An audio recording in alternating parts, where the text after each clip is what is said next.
जब नाश मनुज पर छाता है, पहले विवेक मर जाता है और चीन इसका जीता जागता प्रमाण है। कोरोना के बाद कोयला संकट, फिर एवरग्रांडे के कारण रियल एस्टेट में संकट के बाद अब चीन की अर्थव्यवस्था की हालत डांवाडोल हो चुकी है। दूसरी ओर ऊर्जा संकट और कर्ज के बोझ से छुटकारा पाने के लिए चीन अपने फॉरेन एक्सचेंज रिजर्व्स यानी विदेशी मुद्रा भंडार को खर्च करने पर विवश है। लेकिन धूर्त चीन और उसका सनकी तानाशाह अपना रवैया बदलने का नाम नहीं ले रहे। शी जिनपिंग की नई नीतियों के कारण कई अंतरराष्ट्रीय कंपनियां अपना बोरिया बिस्तर समेटकर चीन से बाहर निकल चुकी है, तो वही कई बड़ी कंपनियों ने चीन को टाटा बाय बाय करके अन्य इन्वेस्टमेंट फ्रेंडली देशों में जाने का ऐलान कर दिया है। इसी क्रम में अब सॉफ्टबैंक का नाम भी जुड़ गया है। चीन में 10 बिलियन के नुकसान के बाद इस कंपनी ने भारत में निवेश की घोषणा की है। ऐसा लगता है कि भयंकर नुकसान के बाद ही सॉफ्टबैंक की अकल ठिकाने आई है। आखिर क्या है पूरा मामला, जानेंगे टीएफआई की इस वीडियो में मेरे यानी अनिमेश के साथ। तो चलिए आरंभ करते हैं। दरअसल सॉफ्टबैंक इन्वेस्टमेंट एडवाइजर्स के साथ मुख्य कार्यकारी अधिकारी राजीव मिश्रा ने कहा कि सॉफ्टबैंक ग्रुप कॉर्प अगले साल भारत में $5 बिलियन से $10 बिलियन का निवेश कर सकता है।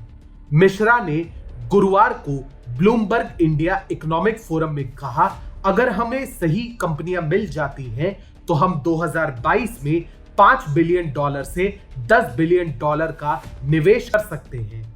अब तक भारत में निवेश ने इस जापानी दिग्गज को निराश नहीं किया है, क्योंकि देश में इस कंपनी के स्टार्टअप पोर्टफोलियो के मूल्यांकन में बड़े पैमाने पर लाभ हुआ है।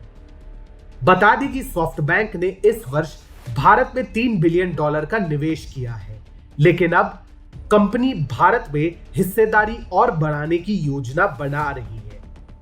इस जापानी कंपनी ने भारतीय बाजार में पहले ही निवेश किया था।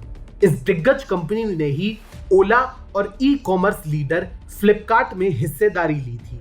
यही नहीं, सॉफ्टबैंक ने डिजिटल भुगतान अग्रणी कंपनी पेटीएम में भी निवेश किया है, जो अपनी आईपीओ के जरिए $2.5 बिलियन जुटाने की ओर अग्रसर है। ओयो होटल्स एंड होम्स को भी सॉफ्टबैंक समर्थन देता है। मिश्रा ने कहा, भारत का तकनीकी इकोसिस्टम मजबूत हो रहा है और जल्द ही सॉफ्टबैंक के धैर्य का उसे उचित इनाम मिलेगा।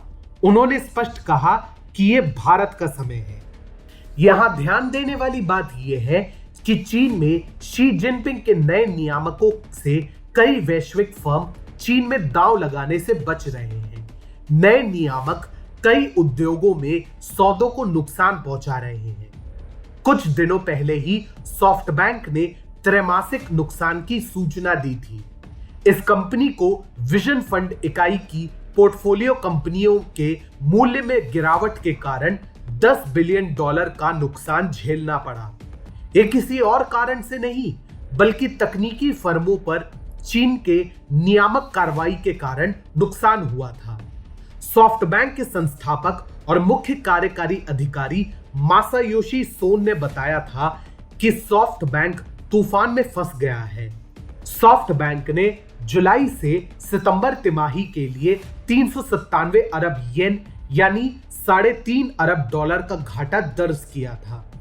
इस पर सोन ने बताया कि कंपनी का नेट एसेट वैल्यू $54.3 अरब गिरकर अब $187 अरब हो चुका है।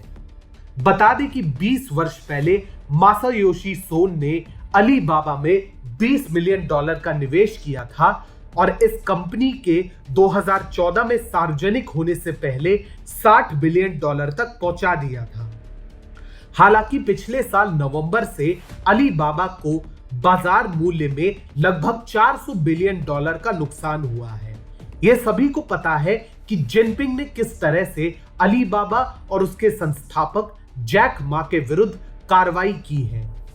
चीन में सॉफ्टबैंक के निवेश अब लायबिलिटीज बन चुके हैं।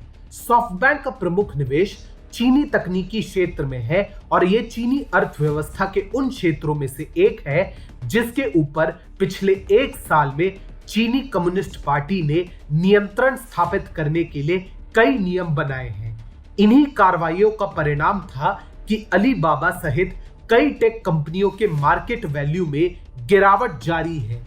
अब ऐसा लगता है कि सॉफ्ट बैंक ने अपना सबक सीख लिया है। कई अरब के नुकसान का सामना करने के बाद कोई भी व्यवसाय उस इकाई से अलग हो जाएगा जो उक्त घाटे के केंद्र में है। यही कारण है कि अब सॉफ्ट बैंक भारत की ओर रुख कर रहा है। इस साल के प्रारंभ में भी सॉफ्ट बैंक ग्रुप कॉरपोरेशन के चाइना लिमिटेड को एनवीडिया कॉर्प से बचाने के प्रयासों को सीसीपी ने रोक दिया था। यानी स्पष्ट है कि सॉफ्ट बैंक किसी भी तरह चीन के बाजार से निकलना चाहता है। अब जिस तरह से उसे 10 बिलियन का घाटा हाल ही में हुआ है, उससे इसे बाहर निकलने में और आसानी होगी। भारत में निवेश का ऐलान इसी तेजी को दर्शाता है।